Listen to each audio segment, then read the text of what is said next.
What's happening, everyone? Jason Wright here. Sarah's graciously agreed to join me again in co-hosting this podcast. Today we're talking about SEO in the age of ChatGPT and Perplexity. This is a big one. So here's the thing, Sarah. SEO used to mean ranking on Google, but now people are getting answers from ChatGPT, Perplexity, and Grok. How do you even think about optimization when the game changed overnight? It's a shift, but it's not as complicated as people think. Traditional SEO still matters for Google, but now you also need to think about how AI models are pulling information. Right? So let's get practical. What does that actually mean for someone running a business in 2026? First, your content needs to be structured for both humans and AI. That means clear headings, concise answers to common questions, and actual expertise, not keyword-stuffed garbage. Man, that's good. And look, I've been testing this.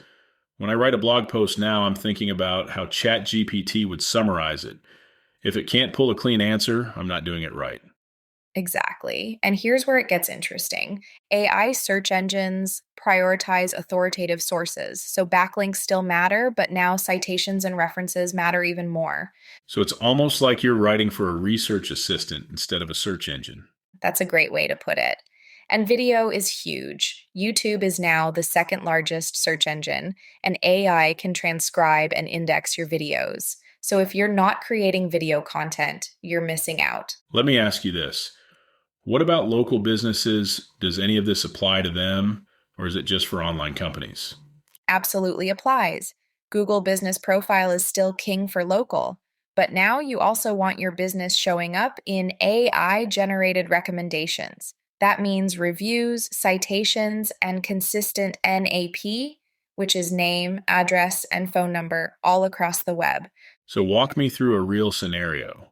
Someone searches ChatGPT for best marketing consultant in Atlanta. How do I make sure my business shows up in that answer? Great question. First, you need content that clearly states who you are, where you're located, and what you do. Not hidden in flowery language. Direct, clear statements. Second, you need citations. Third-party sites mentioning you by name with your location. Like directory listings, industry publications, that kind of thing. Exactly. And reviews. AI models pull heavily from review content because it's authentic social proof. If people are saying, Jason in Atlanta helped me with marketing, that gets indexed and surfaces in AI search. Here's my takeaway. Don't abandon traditional SEO. Google's not going anywhere, but start thinking about how AI models are consuming your content.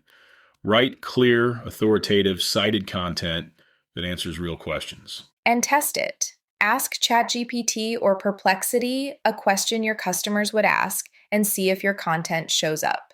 If it doesn't, you've got work to do. Solid advice as always, Sarah. Always happy to talk SEO. Catch you next time. If you're listening to this podcast and you like what you hear and you're curious about doing something similar for your own business or your own brand, your next step is simple. Go to intentionallyinspirational.com, click the blue button, and book a call with the human version of Jason. We'll talk through what it would actually look like to launch your own AI-hosted podcast, what's involved behind the scenes, and whether it even makes sense for your business right now. Thanks for listening. See you in the next episode. Thanks for tuning in. Until next time, stay curious.